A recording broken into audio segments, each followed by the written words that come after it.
Okay, are we on? Good. This morning we have a workshop.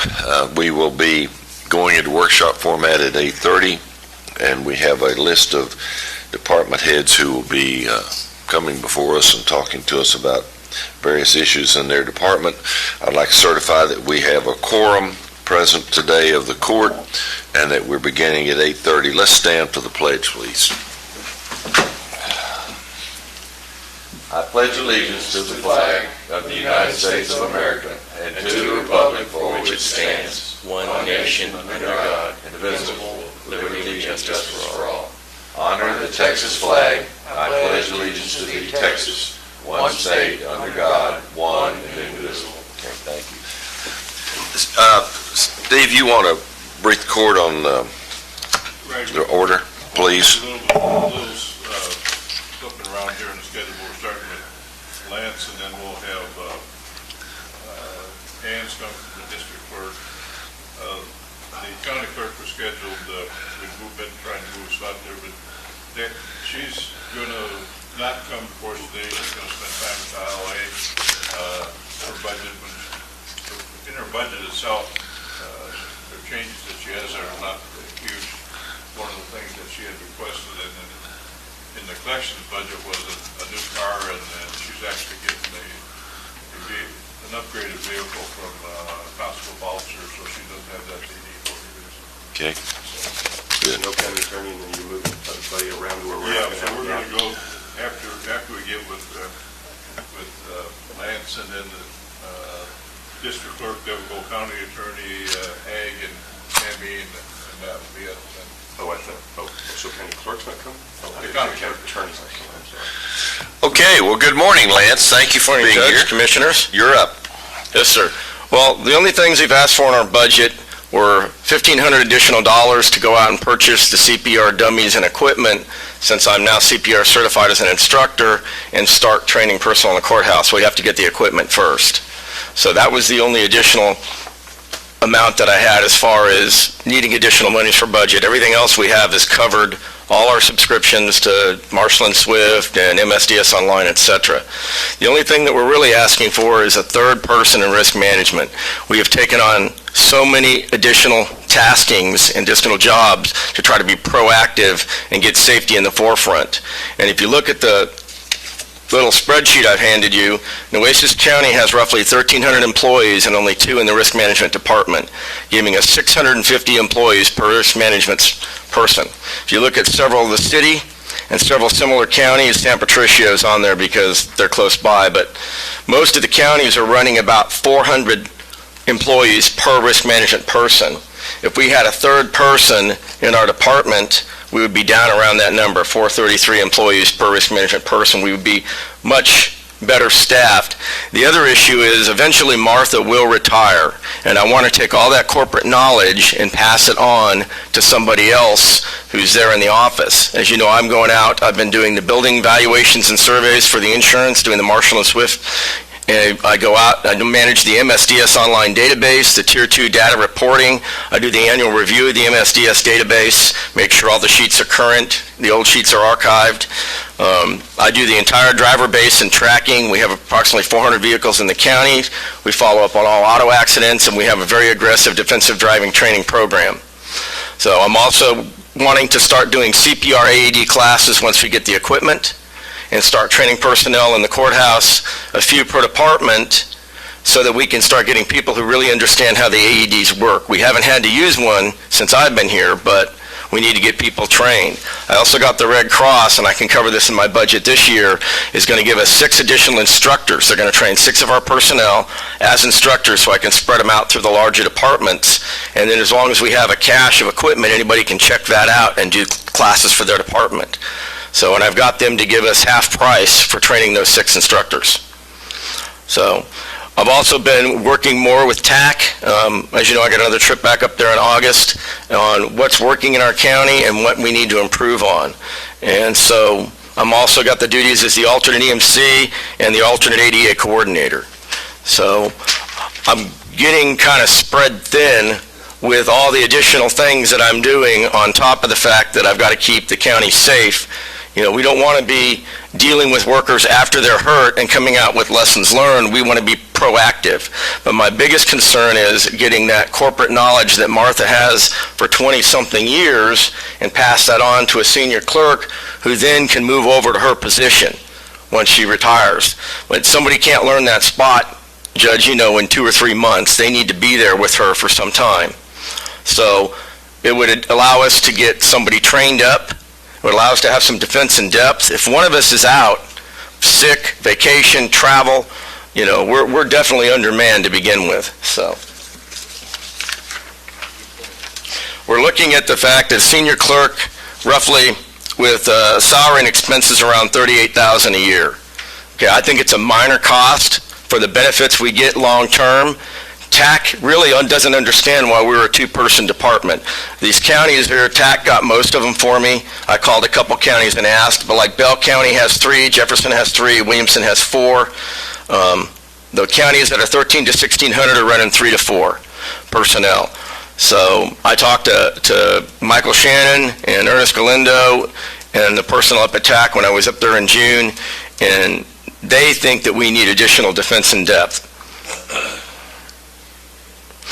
If we have one serious workers' comp claim where we start going back to where we were in 2011, our policy was, $1.5 million several years ago, close to that, 1.1, 1.4, somewhere in that range. So we've just gotten to the point now our bad year 2011 will fall off on our next policy. So we don't want to have another spike or another bad year where suddenly now we're paying an extra $200,000 or $300,000 on a workers' comp policy. That's well more than the $38,000 for one additional person in our department. Lance, tell me, and again, my questions are because I'm the new guy. Yes, sir. So tell me exactly what it is that you do and your department does to make those things go down. And just tell me. Okay, well, when I first got here, there was no effective safety training program. We have a loss control committee, but there was no effective training. Now we have a 52-week training program that handles both all the OSHA requirements that are required annually, as well as additional requirements, summer safety, winter safety, driving safety, other aspects to get our employees more aware. Anytime we have an auto collision, I don't like to use the term accident, collision, I actually investigate it and see if there's a lesson learned. If you'll notice, I do send emails out occasionally for awareness.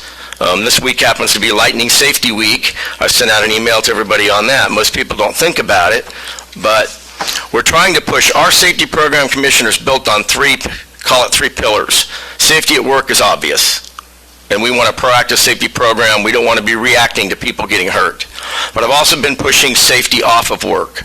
Employees need to be safe when they're home, safe when they're driving home. That's why we opened up our driver training to all employees, not just the ones that drive county vehicles. In fact, I'm working with the county attorney. I want to open up, and she's looking at it, to open up our driver's training program to spouses, because some of them drive their employees to work. It doesn't matter who has a collision. If our employee is injured, he's not at work, so the workload increases on those members that are here. And then our third aspect is safety of the public. We always got to keep the public safe. And so I've been doing a lot more building walkthroughs, site surveys, I call them, when I go out and do a valuation for the judge on getting the values of property to argue with travelers and negotiate with travelers on building values. I do a site survey out there as well, a safety site survey for housekeeping, anything that may be a safety issue. So I'm out in the field a lot more addressing things that normally we'd be in a reactive mode. Somebody would get hurt, we go out and fix it. Well, now we want to find what's going to hurt people before they get hurt and fix it. And again, I'm asking the same question to Yes, sir. anybody who's coming in who wants new personnel.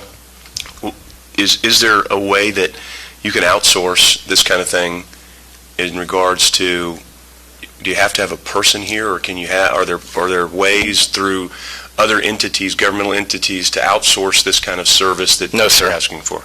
Not for what we need to do in the county, no. I mean, we can call in like an environmental specialist if we think we have a ventilation or mold problem, but that's a specific function, a one-time thing. So, and it would cost a lot more in the long run to do something like that. Again, the other reason why I would like a third person was that Martha has been doing this for 25 years. and she has a wealth of knowledge. She has all the network connections through TAC, through now York Industries, it used to be JI, through all the doctor centers, through all the hospitals. I want to pass that corporate knowledge on before she retires. And when is she going to retire? In 2 to 3 years is what she's talking about. But we've also taken on a lot of additional programs, and so I'm not in the office as much doing paperwork. I'm out in the field being proactive, preventative, trying to make sure our people don't get hurt. So, and Steve, I'm sorry. And so, Steve, wouldn't normally, if someone's, maybe I'm not, again, I apologize, but when someone's asking for new personnel, wouldn't their budget appropriations, shouldn't that be somewhere on here? Because this is showing only 1,500, but in reality, he's asking for 40,000.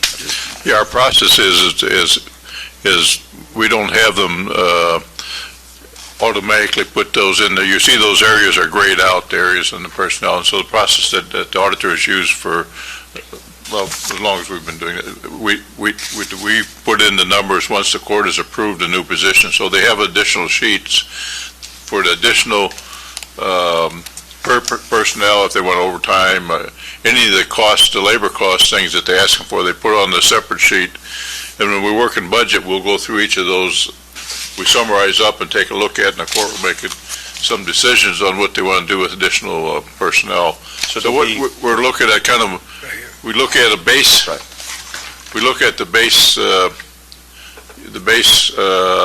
budget without additional people, but have the extra information for the court. And we do a similar type thing with capital.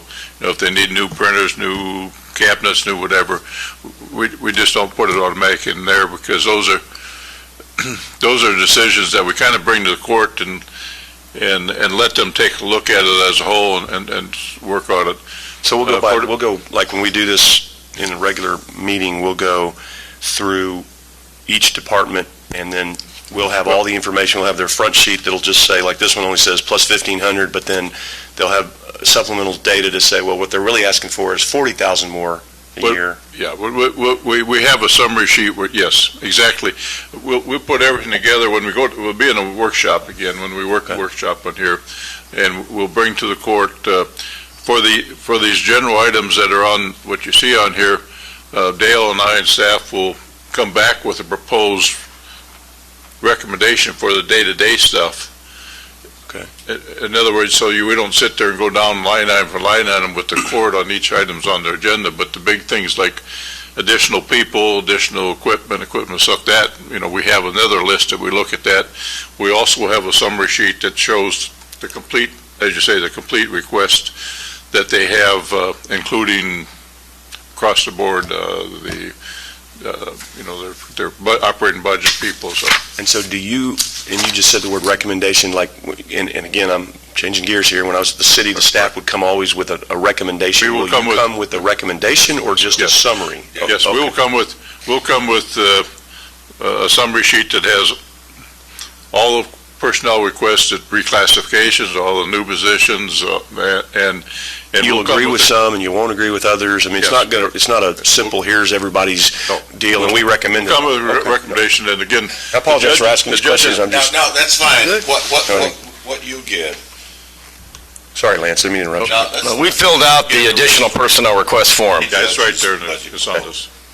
Okay, gotcha. Yeah, the judge's budget office, the three of us will sit down and work that up.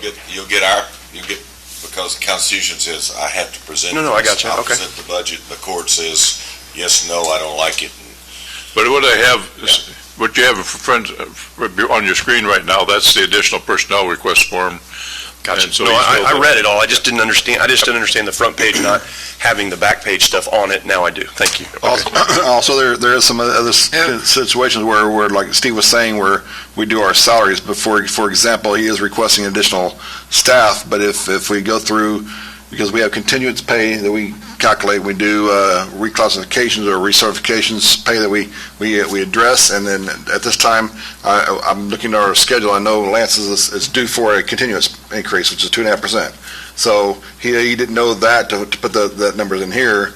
As Steve said, when we get together, we'll put together who we plan to address a new position or who we address to do salaries, and then Steve and I will put all the numbers in and present that to you in detail. So a lot of these budgets that we're seeing don't have the increased salary request because they don't put it in, and so that there could be even more that comes forward that we haven't seen. Correct. But, okay. Yeah, gotcha. these are, All right. what you see is really the basic budget and Gotcha. now the continuous pay, but all, any salary increase, et cetera, is, again, decisions that you. Awesome. Thank you. I got a glance on the, I know you guys are taking a lot more stuff, and on the training is mostly done by departments now, no? It's not really you or Martha that go do all the trainings, it's mostly every department does it? We do a monthly loss control committee meeting. We've got the training online through a portal, but I still go out at least to one department a month and hold a training meeting. Okay, I'm trying to be visual, make people comfortable coming to us and asking for more assistance, more help. I've been doing safety walkthroughs at different departments, mostly out in the field, starting with the more dangerous locations. So, And the other one, on the senior clerk, I can understand, and I really believe you need a clerk, I mean, for you two guys, but I don't know what's the difference, a senior clerk and a clerk, because, when I hear chief of staff, and there's only no staff except the chief of staff, so there's no, Yes, sir. chief Yes, of Commissioner. anybody, but, we just picked Right. try to find a middle ground position. We'd be happy with a junior clerk. We just had to put something down that we need a third body in there that we can start getting trained I'm up. trying to get at, if it's a clerk, that to help, and I think you, believe me honestly, I do believe you guys need a clerk to help you with the paperwork, if you got that much paperwork, to alleviate you and Martha, for the paperwork and the follow-ups and the reports and whatever. But would a part-time person be also an asset to your department, being that, say Martha's not leaving next week, she's not leaving this year, she might leave in 2-3 years, but that part-time person can pick up a lot of things. By the time Martha leaves, maybe she'd be the one to be moved up to a full-time person. It is an option, sir. However, I would like to have somebody in that position that I can groom, that I can train on a 24/7 basis. I mean, I have a lot of time, my interns were groomed and they became full-time people when I was a judge, so, but I'm just saying, this is an option. It's an option, yes, sir. Okay. Okay, anything else for, I'm sorry, anything else for Lance? Lance, you all really do a good job. Sure do. You've turned our risk management department completely around, and we really, really appreciate Thank you, your input Judge, and Commissioners. what Martha's done. Thank you for your consideration. Yeah, thank you very much. Thank you. He's definitely the best-dressed guy in the courthouse. That's I told him this morning when I walked in, man, he was styling. He was styling. You need to come on Wednesdays when we dressed up. Especially when we're dressed up in purple. Okay, well, we had the district Ann was clerk here, and she, She left. Well, she probably thought it wasn't quite 9 o'clock. 9:15, she'll be back 9:15. she's right, she was right here. She, yeah, I think, maybe she forgot something. Part-time. Let me go ahead and pass this out. Thank you. Thank you. Thank you, Lisa.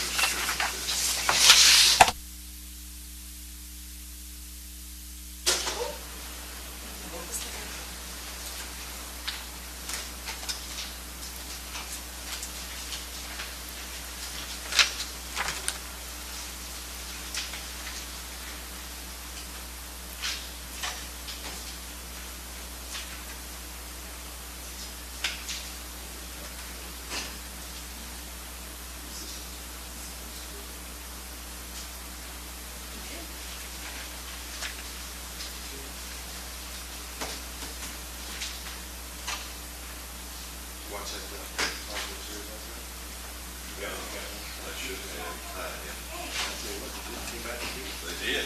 And we're gonna have a really surprised. Really surprised. You got to play the game. Field 2 strings. Sometimes you have to play 16 inches. That's 2 games.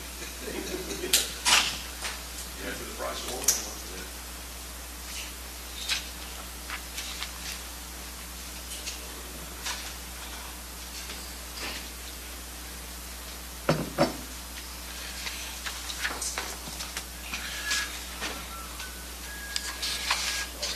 Oh, that's fine. We lost the district clerk anyway, so. Where you going? We missed you. I get that same response from my wife. We're here.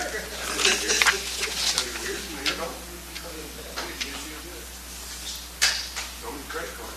That's right.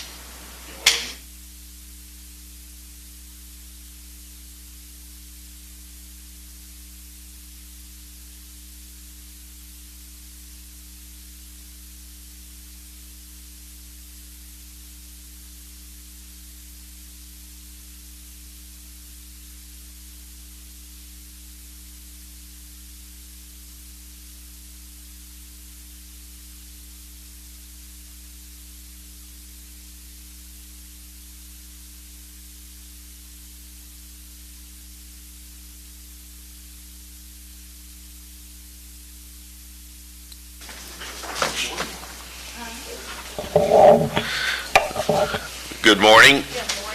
We now have the district clerk. Good morning, Ann. Thank you for being here. You want to kick the mic button? There you go. This is my Chief Deputy, Lillian Gutierrez. I'm sure most of you know her. What I'd like to start to do is just go through what we've accomplished in the past 5 months, the urgent matters that we've discovered at the beginning of the year. We had our P.O. boxes had not been paid for, so we were locked out of getting some of our mail. We got that taken care of. We found hot checks for court costs, filing fees that were never turned over to the DA's office, hot check division for collections, checks from parties that were never deposited, and Lil has some of that to show you we found. Our civil e-filing was behind, and I know that was a big issue with overtime, and we jumped on that as soon as we could, and we are pretty much up to date with our filings. Our acceptances have increased. There's not a 2-week, 3-week waiting time for that at all, just within the day or two. We found that the civil jury trials for our county courts and district courts had not been reported to the Office of Court Administrator since 2010. That came up during the legislative session, so we've been able to since then take care of that and make sure our clerks are entering the information. Our court clerks, the contract between the Office of the Attorney General, Child Support Division had not been taken care of and signed off on, so we've been able to do that. We have had 2 audits, one from the cash audit from the auditor's office, and then we also have had another audit from the Attorney General's office on what we've been charging, and we are in the process of making positive changes in order to comply with the recommendations set out by the auditor and the OAG's audit. Our department employees, we've moved several of our employees to other departments. We have an e-filer that we've moved to bookkeeping, an e-filer and a records clerk we moved to the Office of Attorney General. An e-filer was moved to criminal. We had a criminal clerk that we moved into the service department, and we did move a service clerk and another Attorney General clerk into e-filing. So now we have some fully staffed departments within the district clerk's office, child support, the probate department, bookkeeping, and the service department. And we also took 2 well-deserved employees and promoted them to senior clerk 2 positions. And because of that, the morale has increased significantly. I think that's one of the things that we get from the attorneys and other employees here in the courthouse is how much more relaxed the atmosphere is in the office, and smiles are on our employees' faces now. So that makes us feel really good. Our office still has employees working in some departments, though, that have had no previous experience and very little knowledge in their current positions, and these people are supervisors. We've had an employee that did resign, but only because that employee was going to relocate to Houston. We have not fired any employees. The past 6 months have been taking care of day-to-day issues and questions. We have looked at every department and every employee and have come to the conclusion that we have some very hardworking and dedicated employees. However, some employees are being disciplined in an effort to change and correct their work ethics. In the past 6 months, we have been looking very carefully at each employee and each department. We evaluated each one of these and feel like we have no alternative options but to do some reorganization, change some job titles, job description, and responsibilities. Because we want to reorganize, we're not planning on getting rid of any positions whatsoever. With your help and help of Human Resources and the county attorney, we hope to achieve this reorganization. Some major changes to the department have come about with the help of Laura Garza Jimenez, our county attorney, with Attorney General opinions. We want to make sure that we are following civil, family, and criminal law. Another change in this department has been that we both have been coming to work on a daily basis. We're here from 8 to 5, and we have an open door policy for all our employees, including judges and their staff, attorneys, and the public. We are looking into record retention rules and what we can do to ensure that documents are properly scanned, entered into the computer, and meet quality control standards. Then thereafter, checking with Texas retention rules on possibly shredding old files and documents. One of my goals is to try to get that huge area of files out of the district clerk's office. We look like a warehouse. I wish. We are also looking into preserving our archives and utilizing the District Clerk Archive Fund. At this convention that I attended for county clerks and district clerks, one of the vendors is CoFile, and they have been instrumental in preserving the archives in Harris County. Judge Neal, we had a tour of the courthouse and went into their archive room, and they've done a wonderful job. So I've invited them to contact me and have them come down so we can look at our archives and what shape they're in. It was exciting to see Sam Houston's signature. Say excited to see Sam Houston. No, just his signature. We are both very involved in the implementation of the Criminal Odyssey system and want to make sure that all employees, including all judges and their staff, get the appropriate training so that we will have a smooth transition. Lillian is very expert. She's quite an expert in the criminal end of court, and she is working with Elaine with IT and setting the foundation for Criminal Odyssey. So I'm very confident that we'll have a good transition.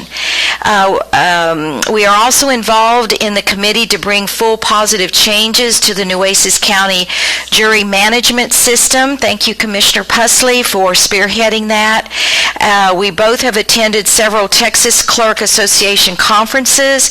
We have absorbed so much information, and we have been networking with the other clerks. In fact, we have a continuous listserv of emails that go back and forth, and I've learned a lot just in the past couple of weeks.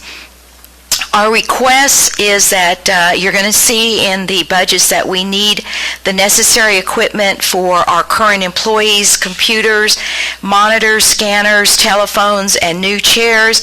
And this is simply to help our department go forward in the technology challenges that are facing our department. And I feel that soon there could be a mandate to go entirely paperless with the court system, and so we need to be ready to meet that challenge. For the new implementation of Criminal Odyssey, and we were just kind of thrown this last week when the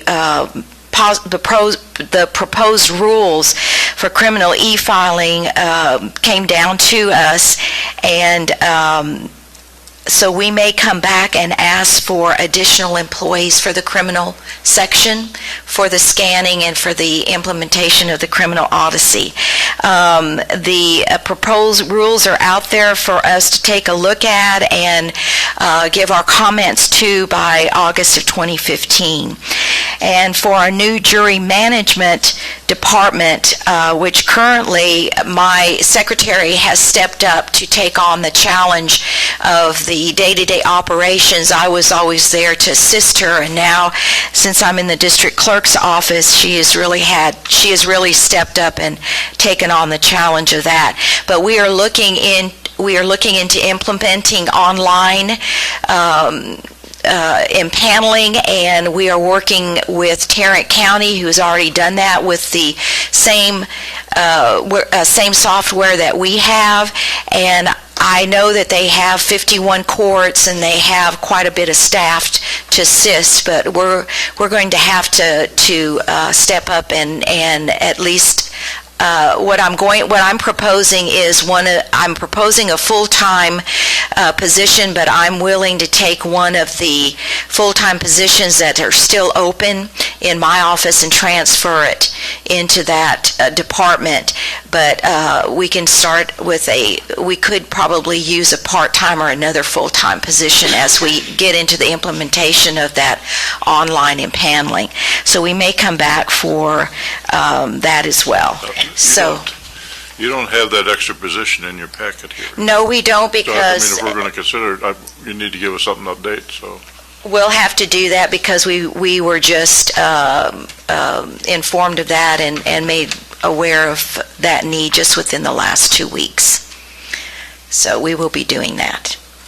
And is there any questions on what I have done with?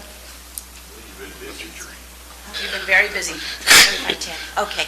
Let me go quickly through. I just wanted to make you aware on the district clerk's budget, the 3530.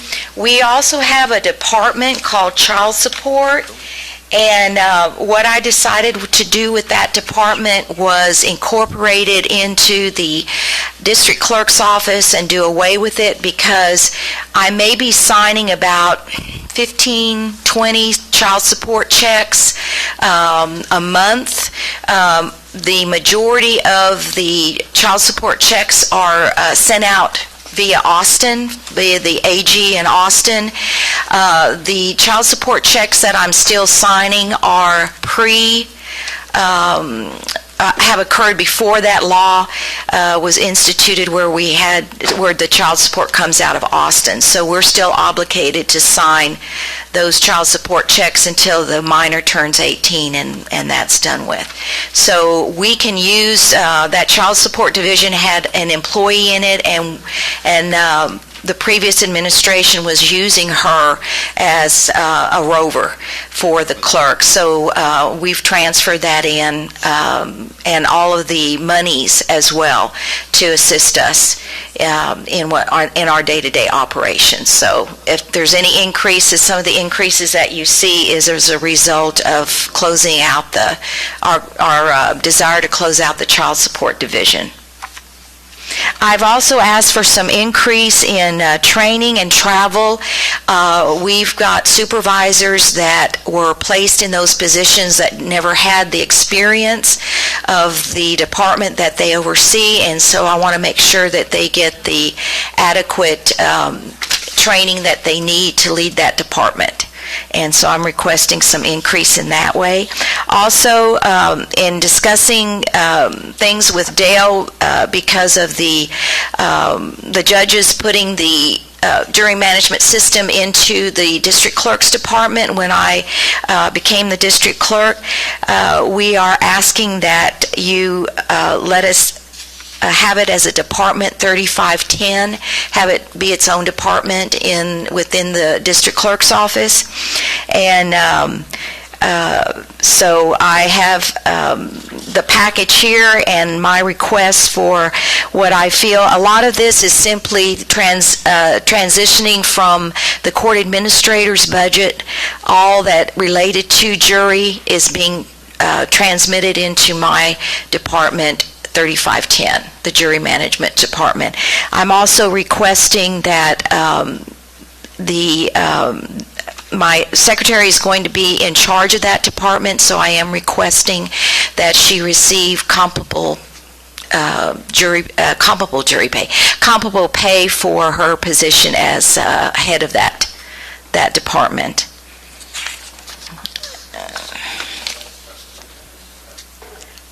Say again. Yes, right here, it's under 3510. It should be under description and goals, and also under why I asked for it, the justification of increase in funding.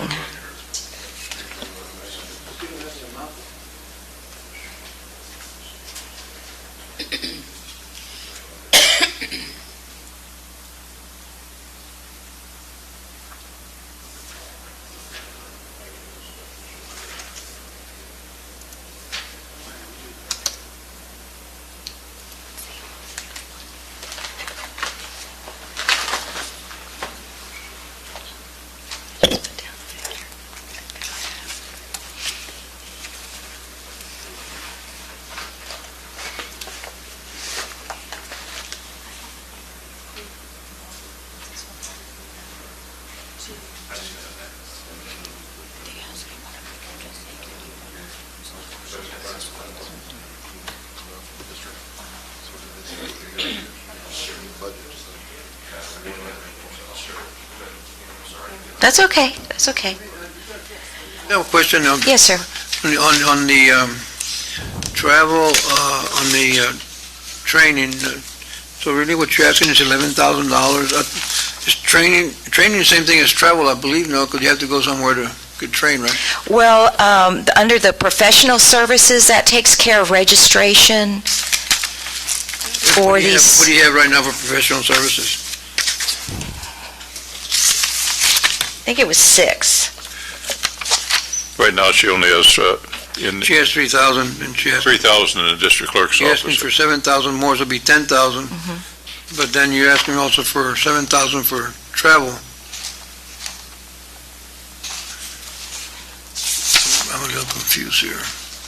And you're asking for 7,000 overtime or what?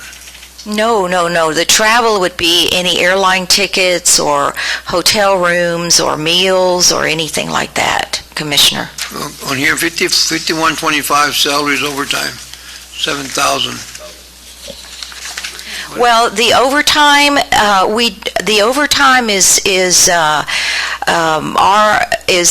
we are contemplating that we will have downtime from Tyler Technologies. There's going to be issues with e-filing, Commissioner. It's going to go down, and when it goes down, we have got to have the overtime to get caught up. And so I added some overtime. We also have our court clerks. When the courts are in trials, they stay overtime, and we need to pay them. The clerk has to be there. And sometimes with vacation and employees out sick, we have a handful of employees that we're dealing with right now that are chronically, quote-unquote, sick every Are you week. utilizing comp So- time or anything in your department? Comp time? I don't think we have any comp time. I didn't see any comp time. I mean, Well, what he's saying is your Comp time. employees, some departments, when they work overtime, they take it in a comp time bank, and then when they take it off rather than get paid the overtime, is what he's And they use the referring to. comp time as additional vacation sick leave banks. Okay, I was not aware of that. So, And that is usually an option. When we put it in, we always usually accrue comp time unless the department or requests overtime pay, or is it's necessary, like the sheriff's office required overtime pay for that. Normally, it's a comp time accrual until the department head tells us either to pay it out or it's used as an additional bank. Okay. Yeah, I didn't know about it either when I was a judge until I found out that someone tried to work overtime. I didn't have an overtime budget, and then they told me about the comp time budget, so. that's no problem. We can consider that, Commissioner. I just was not aware. So that's no problem. And are all the judges on e-filing now? Civil and family, yes. We do have 3 district judges that are not they are not paperless. They're not paperless. And, The judges may not, their court managers should be using the Odyssey. All of the... Are you all of the- having to support the judiciary with additional help because they're not using the electronic filing? Go ahead. Judge, I'm what not trying to get you in trouble with the judges, but Judge, what it is when we first came on, Yeah. I went, first of all, I don't know if y'all are familiar, but I'm on the teaching staff for the Texas Center of the Judiciary. Yes. I was there last week teaching the first-year court managers. It's my 5th year, and it's an honor to be representing Nueces County as part of the staff of the judiciary. What it is, Judge, is because the mandate does not say paperless, basically it was an option for the judges. We would like to, we're in the process of trying to get with those 3 judges and see if we can transition them into going paperless. Our staff, including myself, when we get a docket for those 3 judges, we actually have to print out any of the motions or anything that's in that file. And the 3 judges, my understanding is they are using Odyssey. It's just my opinion that they were not trained, Judge. And that's, of course, the goal for a criminal, is to try to get all the judges on board and help them in trying to make a transition so that we can go paperless on criminal, and so this doesn't happen the way it is on civil. Now, we, of course, we cannot order the judges or tell them we're not going to give them paper files because there's no mandate by the Supreme Court to go paperless. Do we want them to go paperless? Absolutely. And because of these 6 months of trying to transition and trying to, learn what I didn't know about this department, I want to take the time as soon as We both were like... So, Judge, we've come up with a bunch of things. Yesterday, I found a lot of checks that were never deposited into our accounts that are from 2002. We found a check that should have been returned to child support. I found more hot checks throughout the years that I'm in the process of trying to get with Mark Skirka to see if Nueces County can recuperate. I mean, every week Today is a new day. is a new day. We've been finding new things, and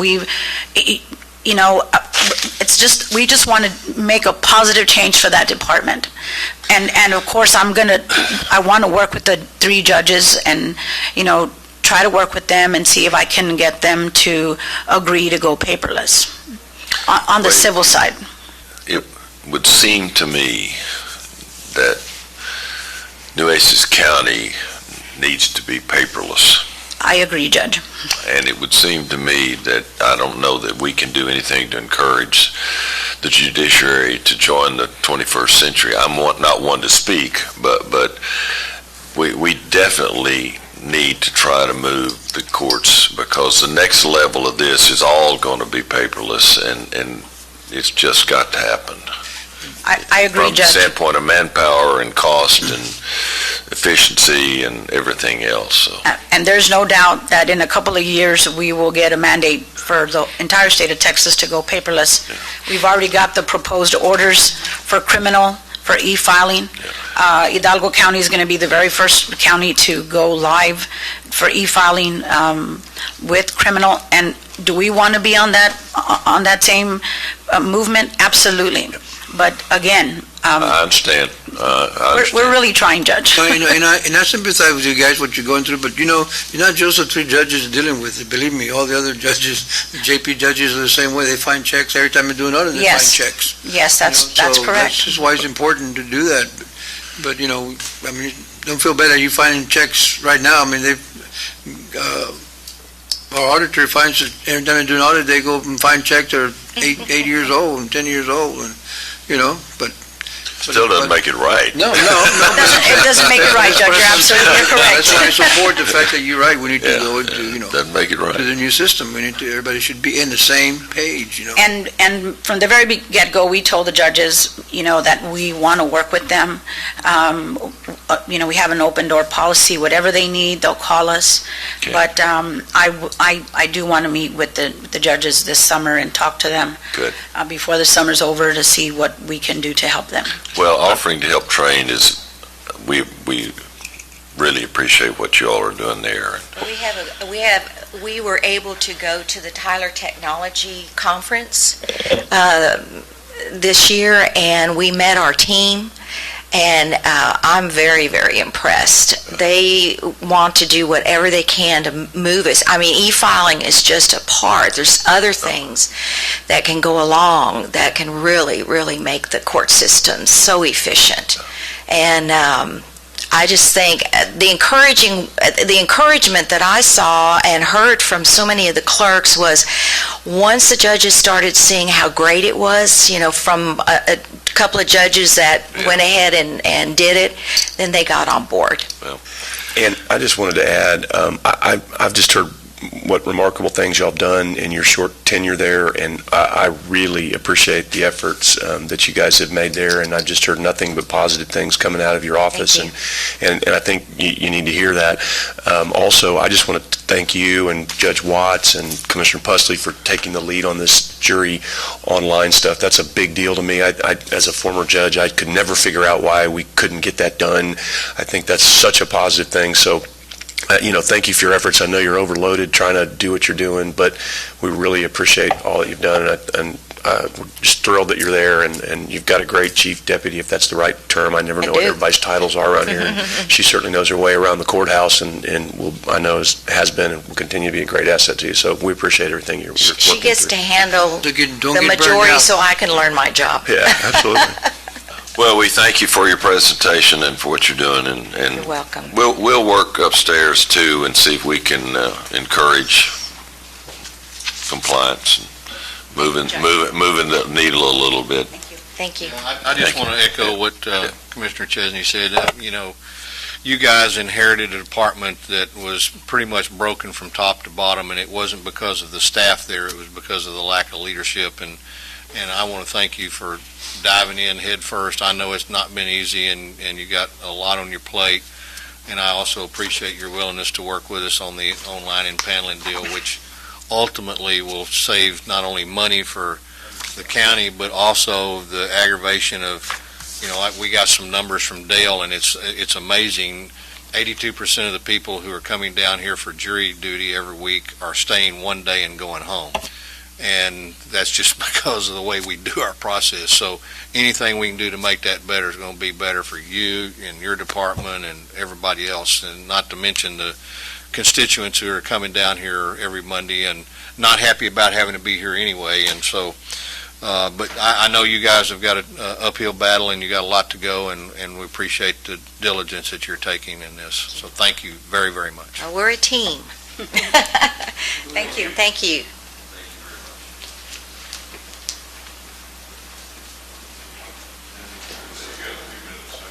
Here she comes. It's like she saw the bush. Came just in time, right? Yeah, you came right on time. Good morning.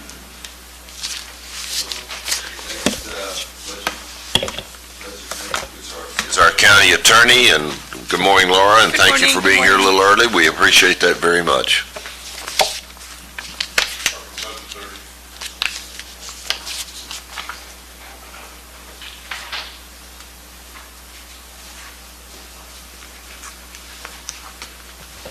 Before you start, I want to thank Belinda and your staff. Yesterday, we had an item come up that I really needed some help on, and they jumped in there. The whole staff got involved, and I know you had illness in the family, and I appreciate that. I was still involved. I know My they said you were on the phone, and all of that's great, because that's what makes working in this county so good for all of us, is when we need help, everybody says, what can I do to help you, rather than what can I do next week not to help you. But it was an issue that really needed some attention to move forward, and I really appreciated that. Thank you. You're welcome. Thank you very much. That's what we're there for. Well, I know, but you're busy like everybody else. But Okay. I really appreciate you all taking about an hour to help me work through some things. So thank you. I think I'm going to start with our report, basically how we've done. And then, or better yet, let me just start with the budget request, and, because it's not that complicated, it's very simple. Pretty much everything is going to be the same. We are asking for, we do have a wish list with regards to capital outlay, and of course, we understand it's first come, first serve. So we always like to ask in advance, and hopefully if there's some money left over, we can get some of the items that we have requested. We are asking for a legal secretary part-time on a temporary basis, perhaps part-time. We have had an increase in protective orders and, of course, CPS, and all of it. We're a small little firm, and so when people are out, it makes it very difficult to get everything done. There was a period of time where we lost 2 of our secretaries back-to-back, and so we were really behind. So that's one thing I'm asking for. With regards to salaries, of course, I come here and I ask. It never hurts to ask, and I understand, you have a budget that you have to look at, and you have to go across the board, not just our department or our office, with regards to salaries. But the attorneys have been pretty lucky that they have been very loyal to me, and they have stayed around. A lot of them have from 2 years experience to up to 20 years experience plus, and so they have stayed with me, and they work very hard. Everyone is cross-trained, and as you saw, Judge, they all step in, and there's no buts if so what, and it's not like I'm leaving or anything of that nature. What we have done, and I have done in the past, is looked at other counties whereby they are comparable to us in population and the type of cases that they use. So we looked at Fort Bend, we looked at Jefferson and Williamson, and I passed out some breakdown ranges. In my office, I don't have any attorney 1s. They're all attorney 2s and 1 attorney 3. So when you're looking at Fort Bend, there's a range for attorney 2. 71,000 is plus is the minimum.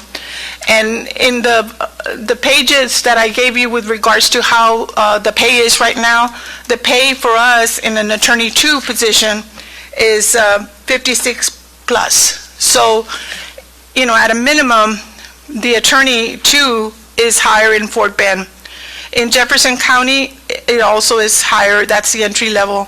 In Williamson County, that's also higher. It's in 68,000, and again, our attorney 2 makes 56, plus. So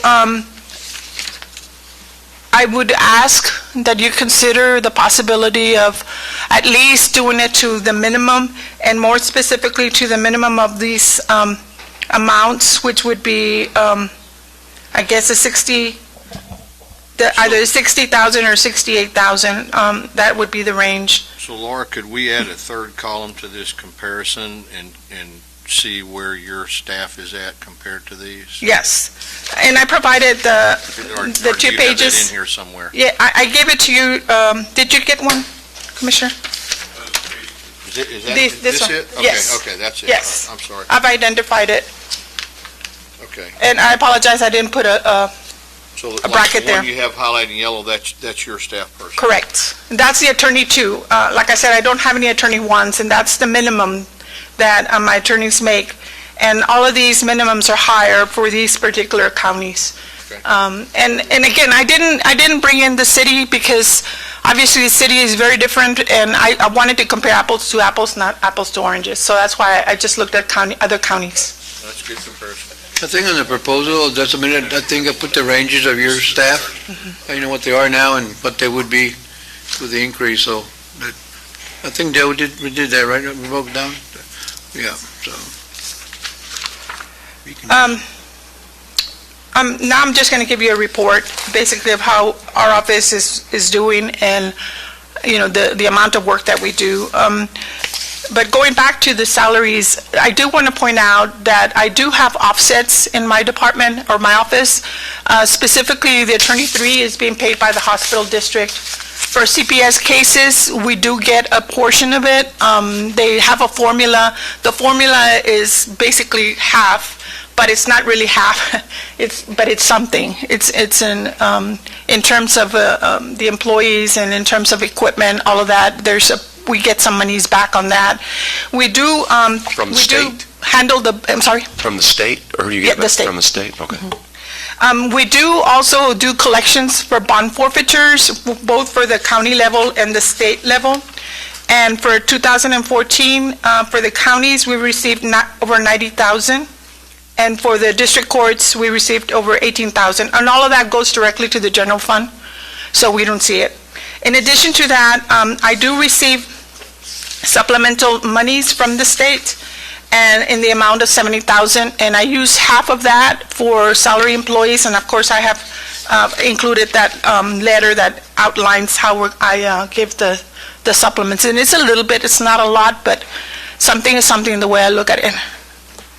With regards to the cases that we're handling, of course we handle different kinds of work. On the civil end, we have 15 pending lawsuits. 11 of those are handled in-house. One of them is, of course, we are plaintiffs, and that's the MERS lawsuit, and that's still kind of like on hold right now. So in that perspective, we have some cases in federal courts, more specifically in the Fifth Circuit. We have some appeals that are still pending. All of them have been favorable to us, so it's the other side that is actually appealing, and we're just waiting on those results. And the same thing goes on the state side. We do all of it pretty much in-house. For bail, I basically let you, I just said how much we did on the bail bond collection. On the Child Protective Services for 2014, we opened 140 cases. Cases closed at the end of the year were 78. Active at the end of the year is 204 right now. Protective orders, in 2014, we interviewed 421. Out of those, 91 were granted, 8 were denied, 43 were non-suit, and 26 were dismissed. In the civil litigation side, in terms of the cases that we have handled, in 2014, we had 13, and out of those 13, 12 were favorable to us with zero liability, and we settled one case. That was a cheat case. And that was a pretty good settlement. On the open records request, we get those constantly. So for 2014, we handled 141 requests. In 2013, we handled 145. So it's pretty much keeping at the same time. In terms of advisories for department heads, officials, in 2014, we handled 172 advisories. And in 2013, we handled 162, so we're pretty busy all the time. On the mental health commitments, in 2014, we handled 154 cases involving mental commitments. This is just some of it. Obviously, we also handle the collective bargaining. We do a lot of contract work, and we're involved in any bidding process if it needs to be prepared. So pretty much we're a busy office. I appreciate everything that you do for us, and I know we make it seem easy. And partly is because I have very experienced lawyers, and I really work very hard to keep them. And so it would be very appreciated if you consider a salary increase for them. Do we get any help from the state on the Child Protective Services? We do, but it's at a formula basis, so you don't get 100%. You get a certain percentage. We received, looks like $32,000 year-to-date, and we have budgeted $50,000 from the state for that, for the attorneys. Is that right? And we have 2 attorneys. 2 full-time, and then, of course, we all handle cases as well, or advisories, or whatever we need to do for CPS. But most of it is the 2 lawyers and the secretary. So they don't give you reimbursement for the work that y'all do in addition to that? We do. We address it in terms of percentage. Okay. So, yeah, we do. Yeah, because I know y'all are all involved in those. That's pretty consuming business. Yes, it is. Steve, it would be helpful, and maybe it's in here somewhere and I just don't see it, but to look at Laura's budget and, or the county attorney's entire department and see what part of it is being funded by general fund and what part of it's being funded by revenue sources coming in outside of our general fund. So like, for example, the state or the hospital district or whoever. Right, we can, Can we they're all general fund, but what we can give you, and Dale will have those numbers, we can give you what we're getting reimbursed from the state or the federal government as a total. The positions, like I said, there's no state positions, or because they're only partially paid back. So that But- revenue comes into our general fund? Yes, it comes into the general fund, so it's revenue we have coming in. The money come from the hospital district goes into general fund, and so it's not, in the account summary, which you get, on is it monthly, anyway, the account summary shows the revenue in our department. When I look at it, that's the number I just got right now. I looked at the account summary, and it shows the revenue has come to the county attorney's department, but it's in the general fund as a whole, and when we use that as the total funds available, because as you know, departments that are collecting money, as the JPs have always been, they make more money than they spend, but that's all used for the whole thing. Like Steve was saying, we currently account for, and you can see the reimbursement from the state in the county attorney's departments, even though we consolidate it as general fund. The one for the state, because there's two reimbursements we get from the state. We get the one that she's talking about, CPS reimbursement, but also every attorney that reaches a certain level gets state longevity. And that's also a reimbursement that we consider a salary reimbursement. And we combine those two as one state revenue. So we wouldn't be able to divide those unless we actually go through line by line by line. I'm not interested in that. What I'm interested in is Gross dollar. The opposites. like a profit and loss statement. I want to see opposites. what the expenses are, what the revenues are, and where that revenue stream comes from. And if it's state money, it's state money. If it's hospital district money, it's hospital district money, and just to try to simplify the process. And we'll look at that and see what we can do for you. If you can break that out, and We I don't care about having it broken. If we're getting money from the state of Texas for 3 or 4 different things, I don't care about that. Just I'll see what I can do, because sometimes, because of the general fund, and money comes from all sides, times it might get in the wrong department because of how collections done it, but we'll make sure we'll get the numbers for you. Thank you very much. Did the hospital district fund somebody full-time or 50%? For what? Oh, Hospital for the district. part-timer? No, hospital district. district. Oh, hospital district. It's really full-time, but it's not really full-time. We do quite a bit of work for them. We do the fraud hearings, we do a lot of advisories, and we do all the Maybe meetings, 80-20, something like that. more or less. But actually, that's not a correct statement. We get reimbursed 100%. By the hospital. For that one attorney. Yes. And who does that? Who's that person? That's Kathy Heller. Okay, and on the CPS, the formula, even though you spend 100% of your time, or those two people spend 100% of your time, they don't reimburse you 100%? The formula is less. Quite a bit less. So it really needs some kind of legislation to change that formula. Man, I wish I'd known that before. Because that's ridiculous. I mean, that's, It's been like that forever. I mean, that's 100% of their time, I know it, is spent on that work. So why wouldn't the state reimburse 100%? I mean, I know why. They want to mandate. It's a little bit of go to the rhetorical. locals. Yeah, I know, I got it. Yeah. Well, anyway, that ought to be something we should, for the next legislative session, look and remind us, if you will, that ought to be something we put on Representative Herrero and Hunter and Senator Hinojosa's plate, because And that's a great suggestion. Every year, when we begin the legislative session, we sit down with our key people, including Senator Hinojosa, and we talk about CPS, and we talk about indigent defense, and we hammer the fact that the two largest unfunded mandates that counties have, other than the jail, is indigent defense and CPS, because that one thing is given in this state: we're going to get more CPS cases. It's going to cost more money, and being the judge over there, how involved that court is now, and just overwhelmed with that.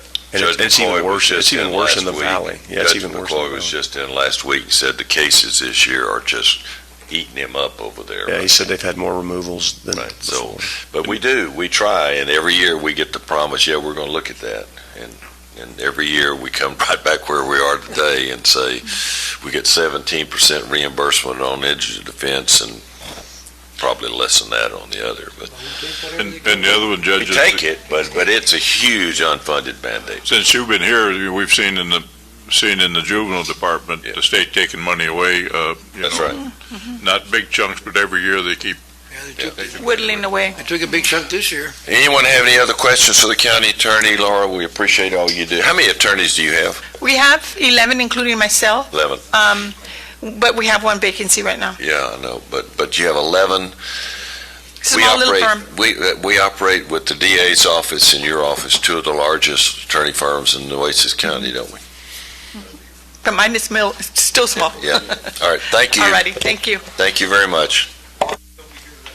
Yes. No, no problem. I'll be here. Well, good morning, guys. Morning. Speak to the devil and in they walk.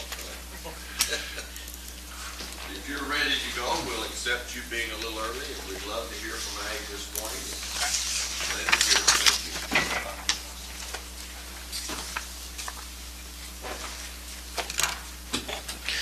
Thank you, Judge.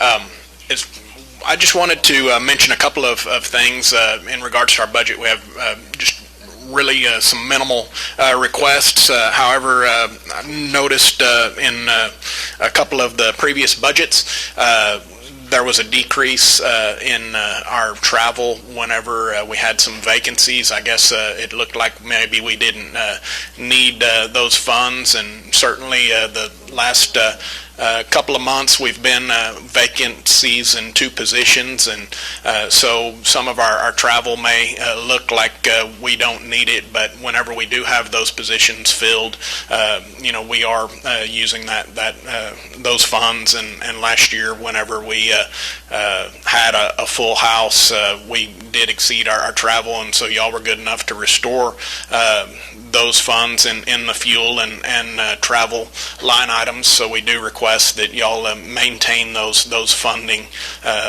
lines for us. The other request that we do have is in regards to a vehicle that was damaged in the FCS department. During this year, it was totaled. That vehicle was due for replacement when it was damaged in an accident, and so we would request that y'all consider replacing that vehicle. It was actually in the FCS department's inventory, but it was being used by our horticulture position.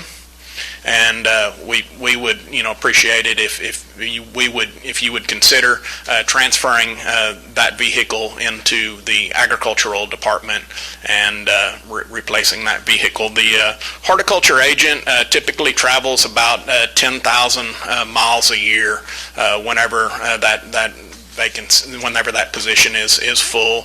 We've got Mr. Jeff Floyd in that position at this time, and we're excited to have him come on board last month, and I believe that he'll be doing some really good things for the community here, specifically on the eastern side of the county in Corpus Christi, working with the master gardeners and master naturalists, and doing a lot of programming with the youth in the CCISD school districts in regards to urban gardening and some urban agricultural aspects and things of that nature, as well as emphasizing the healthy eating aspects of gardening and maintaining healthy lifestyles. How many? Any question? How many staff do you, in your office actually travel? How many? 1, 2, 3? Primarily in my department, we have 3 agents that do significant travel. I do have a demonstration assistant that will travel from time to time, as well as some of the support staff. We have 3 support staff. secretaries that, will come to the courthouse every once in a while for office supplies or something of that nature, but very minimal in I think those we show here, we'll positions. give you all 12,000 for travel. Does the state give you travel money? No, is the short answer. From time to time, we are able to get some funds to do a specific thing. If they expect us to come to a specific conference in College Station, or I've done some demonstration work with some of the different chemical industries, and so they may provide some But really, the answer funding. is yes, depends on what it is, though. No, we rely on Well, I know the you county. rely on us, but I'm saying, I know the state probably gives you a certain amount, I think. The state doesn't give us anything. On a month, there's certain unique circumstances where they may allow us to have some funds for a certain a particular event, but it's not a budgeted item that we have access to any type of travel funds from the Do state. you request from the state to budget travel funds? Do you They request? they do not have that. That's not available to us. How many vehicles do you have? So, I mean, some of this travel is local travel, what you're talking about, Yes, sir. because you don't have, how many vehicles do you have at this time? We currently have 2 vehicles in our department. And you have to, and the third one is what you requested. So Yes, sir. There were historically there were 2 vehicles in the FCS department and 2 vehicles in the ag department. It was an FCS vehicle that was. I guess with something, the combination of these two, that in 13-14, there was $12,000 worth of gas. So the vehicles are on the road and being used a lot for the 3 they're using, or for a combination. So it's a combination of, on the travel side, there's a lot of a local travel for the reimbursement when they use their own vehicle. And then the other portion of it is for travel to, Yes, the overwhelming majority of our travel is in county travel. Right. And going back and forth to different meetings and programs that we are conducting in the county. The question would be, the vehicles, the county purchase all the vehicles, or the Yes. state purchase any vehicles for you guys, or no? No, the state does not provide. We rely on the partnership with the county government to provide our support staff, office supplies, officing. Isn't it a mandate, or and what? but the state basically, their big portion is the salaries that they provide. We provide the space, the equipment. Now, the only equipment that the state participates in is for any computer equipment, they usually share half and half on the computer equipment, but anything else is the county's pays for. Because we also give them a salary, right?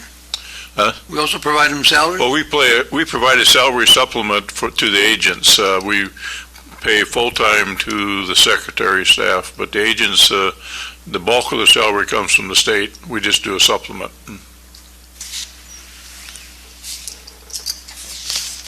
Okay, any other questions this morning?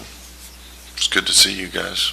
Thank you. We'll try to find you a vehicle somewhere. Yeah, thank you very much. Thank you. Thanks for all you do. Appreciate it, guys. Thanks for coming on in early. Okay, we're very early. We can probably take a break The doctor said he'd be here at 11, so we. at 11, Oh, tell me to get it now. 10, okay. Let's take about a 15-minute break then, and we'll come back when the medical examiner gets here.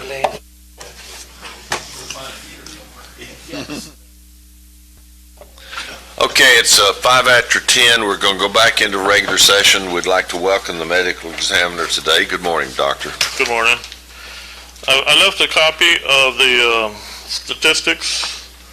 Everybody should have one there. Okay. Unless it got stolen by somebody. The number of cases that we had, these were cases reported to the medical examiner. There were deaths that were reported to the medical examiner in 2014.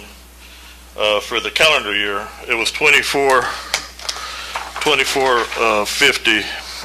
And then of those cases that were reported, 653 were actually brought into the office. That's about 1,000 cases higher than 10 years ago. It's been going up about 100 cases every year. 10 years ago, that was about 1,400, and then now 2014, it's 2,450. If you look back, and on there I put the previous, I put 6-month block there for up to 6/15/2014. That was 1,209 reports to the office, and up for that 6-month period, 324 were brought in, and that was 2014. And you go to 2015, we've had 1,254 reported and 344 brought in. And that's just a 6-month period comparison. So the numbers are up as far as over time. They're What going up. determines whether you take something or not? A case? If it's a case where the person's died of violent death, obviously, they've been shot, beaten, or stabbed. Yeah. There's suspicion of violence, foul play. Those, the police are generally involved with those early on, and they contact us, or the hospital contacts us because they died at the hospital. Those end up coming to the office. The other cases that come to the office are cases where they've died and they've been found at home and nobody can find a doctor for them. They're not known to be having a doctor working with them. And then we also have the cases, I'd say maybe about 10% of the cases, are cases where the doctor is on vacation and he's not available to sign the death certificate. Or the doctor says, I'm not sure why he died, even though the person's got end-stage lung disease, end-stage kidney disease, end-stage heart disease. They don't sign it, so they just say, I don't know why he died. So that ends up falling to the medical examiner. And we end up reviewing the medical records to see what history the person has and then see if they have any trauma or anything suspicious about it. I got together with Tyner Niddle and someone from Chuy Hinojosa's office. We were trying to pass a bill this year dealing with that because they have a law in Florida that the county can recoup money and charge a fee to a private physician when that physician doesn't sign the death certificate. And they have that law already in Florida, and we're trying to get it passed as a bill and get it passed in Texas, but it didn't make it that far. Tyler Niddle was working on it with Chuy. Can an individual's family who has passed away just say, I want an autopsy? Can they do that? They can request an autopsy. Yeah. And then if the body's at our office, and they say, for instance, they think he hit his head, okay, we'll examine his head and see that he didn't have trauma when he fell, hit his head. But someone just dies in the hospital and they say, I want an autopsy. If they die at the hospital and they have a long medical history and the doctor's signing the death certificate and they want an autopsy, that can be done, but they'll have to do it as a private matter. Okay. If it's a case where they have no doctor who's been treating them, they have no documented illness, and they die a sudden unexpected death, and there's a suspicion or report from the police of violence, then they're going to get an autopsy. Okay. Thank you. What about people who die at home? I know some counties, I've heard, mandate that if somebody dies at home that an autopsy is automatic. Is that true or not true? Well, I worked in Dallas before coming here, and there's no rule, either county rule or state law or federal law that says this case gets an autopsy, that case doesn't get an autopsy. It's done on a case-by-case basis. Based on the information that's available. Good, I'm glad to know that. And doctors, if they die at home, if they're in a hospice, most of them you don't start.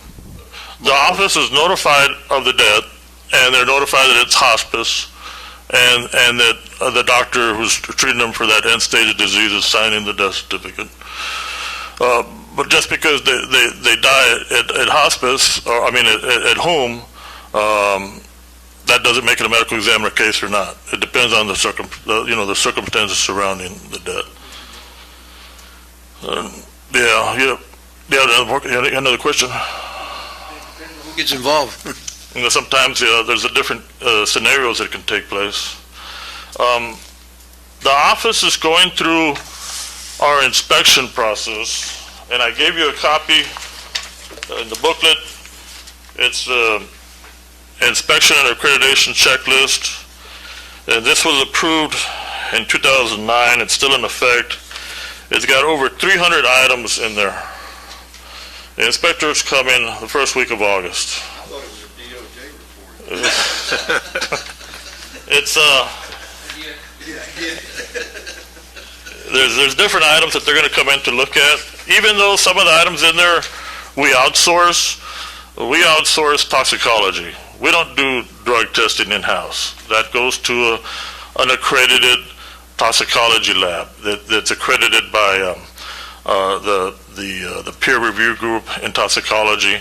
It also is approved by the state of Texas DPS. In order for a medical examiner office to have drug testing done on a deceased, it has to be done by an office or a lab that's approved by DPS, and that's what we use. And even though we outsource it, there's still questions in here on it, and when the inspector comes, I have to prove up that office or that lab has its accreditations and it has its certificates. We outsource the body transport, so there's different things in here, items in here that we outsource. There's over, like I said, over 300 items. Some of the items where next at the end of the writing, it'll have a 1 or a 2. If it has a 1 and you don't have that item, that's considered a minor deficiency. If it has a 2 and you're not in compliance with that item, that's considered a major deficiency. So you're not allowed any 2s. You're allowed, I think, a dozen 1s, but 2s you're not allowed. And if you go to page 2, under where it says administrative space, I'm looking at page 2. It says A and then it has B. It says each pathologist office furnished with a desk, shelves, file cabinets, microscope, and dictation equipment. We've renovated the office. The office that I had was large enough so that another doctor's office could be built in there, and it's been built in there. There's a desk there. It's ADA compliant. There's shelves in there. There's cabinets in there. There's dictation equipment. The whole facility has one microscope, one. And it's the same microscope probably when Dr. White was there, before that when Dr. Rupp was there. It's just been refurbished throughout the years. It works. It functionally does the minimum that a microscope is going to do. The science with medical examiner work, some of it has changed, some of it hasn't. When you look at, I did my medical examiner training back in 94, and when you look at a liver, for instance, of an alcoholic who's been drinking for 20 years and have cirrhosis of the liver, that liver today looks the same as when I looked at it back in medical school and fellowship training. That hasn't changed. Your contact gunshot wounds, that hasn't changed. What has changed is the documentation. When I first started, we used Polaroid film to document the findings. Now it's digital photography. That's what we use, digital photography. And our X-ray equipment was a dark room. Now we have digital X-ray equipment. Our dictation used to be on a cassette tape. That's how it started. Now the system we're using with the help of IT is voice recognition software. I actually dictate the report, the narrative, and as it's being dictated, you can see the dictation on the screen. It's a voice recognition software. It has to get used to you though, and it's not set up for Tex-Mex, my language, so it's taking a little getting used to me. But it's a We all have. that's our. It picks up the vocabulary as it gets used to you. And so we're working with that. So some of the science has changed, but the other parts haven't. And this microscope is one of the tools that we use to document also. Many of the cases, we can see the findings at autopsy, but then we have to get tissue blocks, slides, and look at those slides under the microscope. And the microscopes that, the standard ones that are used today, have camera hook up on the top. On the top of the microscope, you can take a picture of the image, and it's another method of documentation. And the x-rays are documentation, the photographs are documentation, and then the images that are on the microscope, those are all documentation. Then later on are used in court to show to a jury, a judge, and attorneys, and they can, talk about the findings and argue about the findings. So, I think we was trying to tell you that's a $31,000 microscope. That's what I was looking at. so I put one in there that, for the office. There's a couple of caveats to that. One of them is we can get some more bids and look at that. Some of them will run you higher than that. Some of them may run you a little lower than that. My main goal is to pass inspection. And the inspector is not coming here to get you. He's not here looking for an item, you're done, we got you here. No, they come and work with you. And as long as you're showing that there's an item that needs your attention and you're working to correct that item, that allows you to pass. And I'm working to correct that item by putting it in the budget. That's why it's in there. And This doesn't come out of capital outlay. I shouldn't bring this up, but I do every time I see him. I compare him to Ducky on NCIS, and I always ask him, are you as quick as Ducky is? And he informs me that no, he's not, that he can't get it done in a 45-minute period. with commercials. With commercials. The other item on the capital there is autopsy tray. We put down 2, they're at 4,600. These are bariatric autopsy trays. Right now we have 10 trays that we put the body on, and then we have another 10 stations. It's a rack system, so we can physically hold 20 bodies there. The reason that I put these bariatric trays there is because we have been getting more and more oversized, extra large bodies. We had one the other day that was over 400 pounds. The funeral home came to get the body. Their gurney was not strong enough to hold that body. They had to go bring another one from the funeral home. We've had some that have been at the hospital. They were morbidly obese that I went and examined at the hospital. And luckily, they didn't require bringing into the office and doing an autopsy. I was able to take care of it at the hospital. There was another one at the funeral home that we handled there. Our maximum capacity on our trays, we have 2 of them that are steel or metal, and I think those are 500 pounds. And one of them, the legs, is kind of given out. So I had put this in there for a bariatric tray, and if you read the information about it, it's got a capacity of 1,000 pounds. So that's in the capital items that I listed there. And they're 4,600 apiece? Yes, sir. 4,600. Bariatric trays. There's a description of them in there. Welding shop. With wheels. Yeah, with wheels. The other item on the capital list there is the van. We do not have a single vehicle at the medical examiner office, not one. We outsource to a transport company that picks up the bodies from the scene, from the hospital. That transport company has 3 vehicles. One of them is broke. If you're in a situation where there's 2 different areas where the body needs to be picked up, and then there's a third, it'd be good to have the van at the office so that an investigator can go himself or to the scene and get the body instead of there being a delay. I don't know if y'all have had any reports of any delays on picking up bodies from the scenes.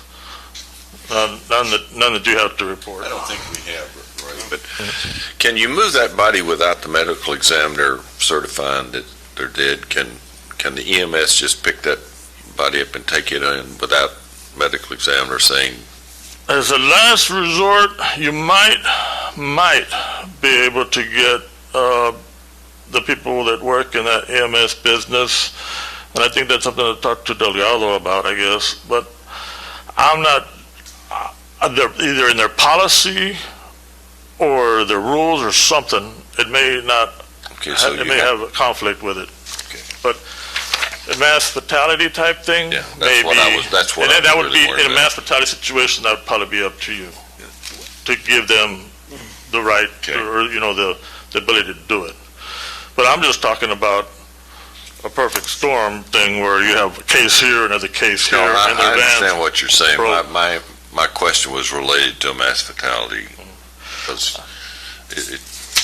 many times in that case, you need to get those bodies moved to a central location or some morgues. Okay, thank you. Yeah, well, I can follow up with Dale on that later if you want. We're going to be doing a mass fatality exercise in July. Yeah. And so maybe we can look at that with her Didn't we then. have, through our emergency management department, we contracted for or made arrangements for Well, we have trailers. We have storage We have trailers. trailers. their trailers? Yeah, right? moving them is not the question. Can you, without the medical examiner being on the scene saying, okay, this one, whatever this is, you can move this body? That was my question. But that's another issue. Don't let me stop this now. Okay. Yeah, I can revisit it with Dale. Just talk to her, Danielle, on that. But in the event of something like that happening, the Texas Funeral Home Commission has trailers also. But I'm not worried about getting them out of there. It was just a question of, can they be moved? Yeah. Okay. Thank you. The last item I wanted to cover was, I put in here the reclassifications for our office manager. That work has really been handling a lot of legal matters, scheduling the depositions. There's tracking court calendars and appearances for me at the court, and handling those records, and then the bookkeeping. And she's been there since the days when Dr. Rupp and then Dr. White. And this was a classification from, that's more in line with like court administrators and court managers from 18A to 25A. The other reclassification has to do with the person involved with death certificates. A lot of families, need to get that death certificate out so that they can move on with the matters that they want to get done. And death certificates now it's not done like in the old days where it was a form that was filled out by the funeral home and then brought over to us. Now it's online, and this person is the one that's charged with doing that online and providing that service. So they had to get trained in doing that. And because of that additional work, that's why I was recommending that reclassification. So I left a booklet there for you, Commissioner. Those are the items that I wanted to be sure and cover with you. And I don't know if anybody has any questions about those items. You're a little over budget in a couple lines. I know it's from last year. How are we doing this year? That's what the next presentation's about. Okay. Thank you. That's what the next presentation's about that I handed out. The first legal size page is your 5-year budget to actual comparisons for all budget categories. And then after that, I put it in a visual form. You can look at the 3 categories that they're historically over budget are their professional services, 530, the other services and charges, 541, and travel, 554. If you look at the 5-year comparison for professional services, the blue is the budget, the red is the actual, and you can see that they're historically going over in those categories. There's a few anomalies where their budget and their expenses were the same in 11-12 and 12-13, but historically, besides that, they're going over. If you move to the next page, other services and charges, you can see that there's significantly a variation between the amount budgeted and the amount of actual expenses. And what Dr. Fernandez has requested is to get his budget in line with what his actual expenses were in 13-14. travel is the third. Dr. Fernandez has informed me that him and his staff have been paying for their travel out of pocket to be able to go for the training and the certifications that they need. This report does not show those out-of-pocket expenses because the county has not been reimbursing for those. So he would have to discuss about how much that is. I don't have that data. Okay. Did you want to talk about that? No, I didn't. Okay, and then if you keep going, the next is a pie chart of your 3 years of what the professional service budget category is broken down to. As you can see, for actual 12-13, actual 13-14, and the year-to-date for 14-15, the majority of your professional services is your medical, dental, hospital, and lab, with a significant portion also being your county legal expense, and the next is between admin consultant and medical, dental, and education registration fees. You turn the page, and there's the 3 years other services and charges expense, and again, the high expense that you're having is your transportation of persons that Dr. Fernandez had just discussed. Your services other, which is your medical examiner expenses. You've got clinical and hygienic expenses in there, and that pretty much makes up all 3 of those. And then your travel is just your travel expense. He can talk about the travel. So, Dr. Fernandez, is your opinion that if you had your own vehicle to do these transports of person, you could cut that expenditure down? That isn't what I understood him to say. He's still going to use the contractor, but if there's a third one to be picked up, then he'd use it himself, be a standby, is So what I that wouldn't understood him to change say. then? You weren't going to replace the We contractor. weren't looking at eliminating the outsourcing the body transport. That's with a private vendor and being handled as an outsource with them. And that's going to vary, like how many cases they have throughout the year. And it's going to, as you look at the numbers on that graph that I gave you, you can see that the cases that I talk about them as cases, but these are somebody's brother, somebody's sister, somebody's father, somebody's loved one. So when I talk about it, that's what I mean we're having, and we have a professional company that does that work, and it's handled by them. When I was talking about the van, having that at the office, I was talking about in case of when they're not able to pick up the body and there's a delay. And from what I'm hearing from you all is you haven't had any reports of delays. I have heard that there might have been some, but I'm hearing from you all that nobody's got any reports of delays. And I'm sure you all would probably be contacting me if you heard there was delays. So I don't think that's an area to really adjust. And I'd rather keep that as an outsourced contractor type work. The item that you talked about with the professional service, that's toxicology laboratory.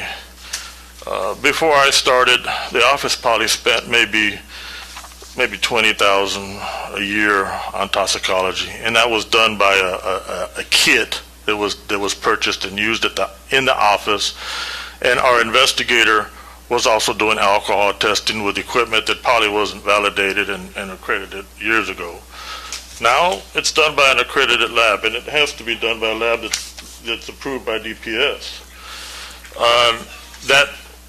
Those tests, we've decreased some of the cost. For instance, when we had people who had shot themselves, we would do a drug testing along with the autopsy or the examination. Now, those cases, we just hold the tox. We hold the samples. We don't run them. If later on the family requests, I think he was drinking a lot when it happened, then maybe we'll do an alcohol test. But we've been more selective about reducing the cost, trying to reduce costs. Doctor, well, go back to the van. You know, the question was, I guess you can use it as you need it if there's a third party or what. I guess, sometimes I will say one of them's broken down and you need this one, you have it there to use it, or something comes up that you might still need it anyway, but you have it there to use it. And the travel, could this van be utilized for travel, like for training? Instead of using your own pocket money? And I don't know why you don't get them reimbursed. Have you submitted reimbursements or what? There might be, that's a good idea, Commissioner. There might be a possibility of if the office had a vehicle, someone went to a conference in a city here in Texas, use it, but I guess you'd have to check with Steve on that. That'll make sense, though. A $30,000 van to drive to the conference, they need to put in a reimbursement request. That's what I'm saying. I said, They need to put in a travel request. that was my question.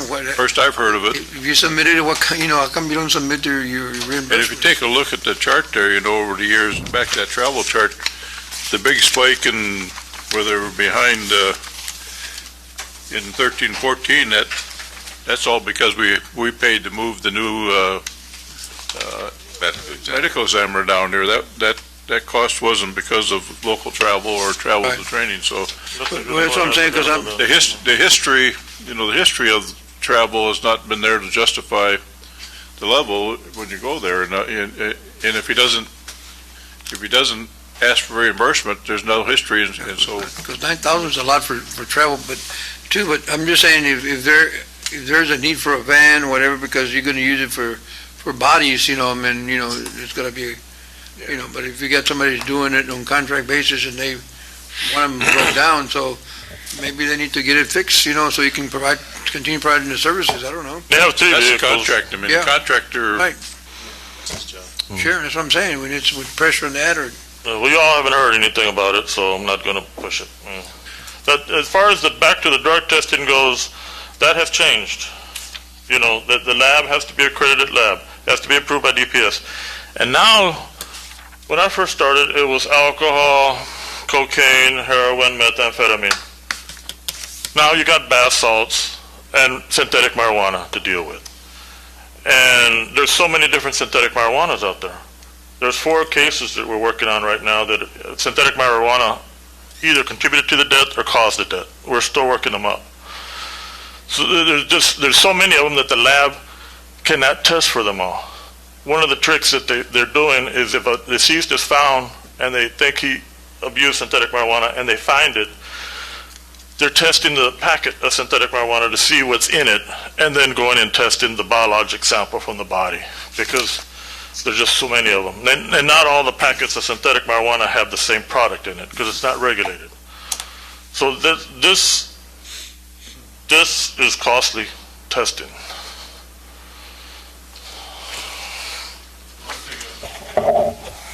The spreadsheet that Lisa's provided, if you look, over 5 years from 2009 to 2009-10 to 14-15, that's overall budget has increased over 50%.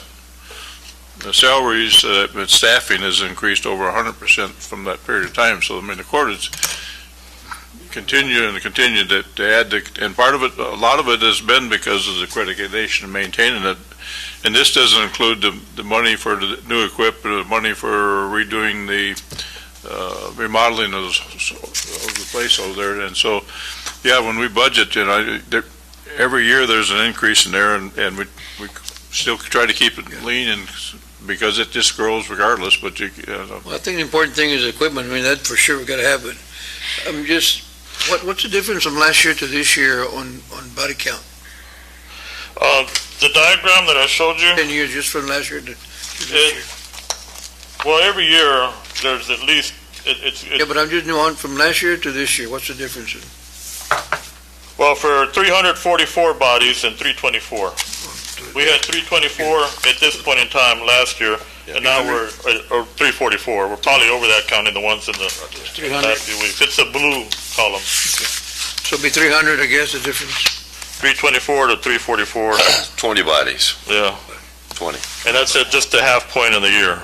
Is that total, or is that, That's physically brought to the office, is that just for Nueces County? Or just Nueces County. Yeah. And then the commissioner brings up something too, that I think in the diagrams, it doesn't show the revenue that you're bringing in from surrounding counties.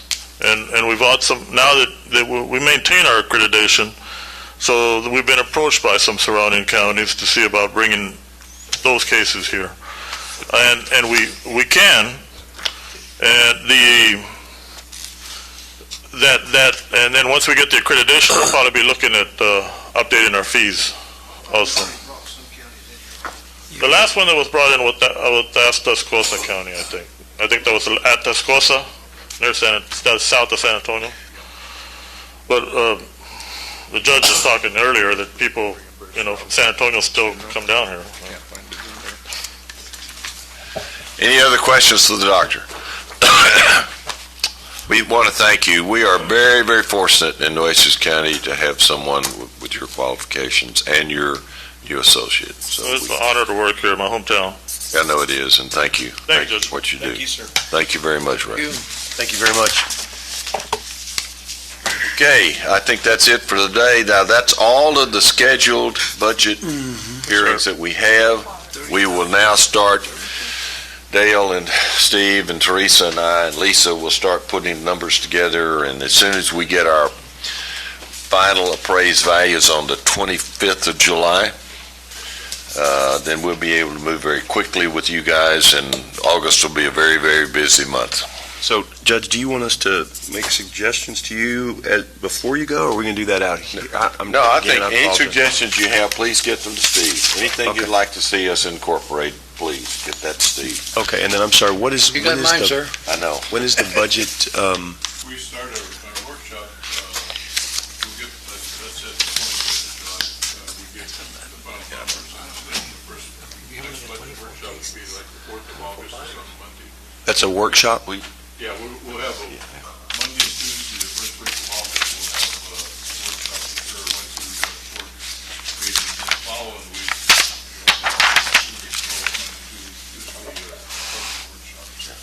we'll Okay, and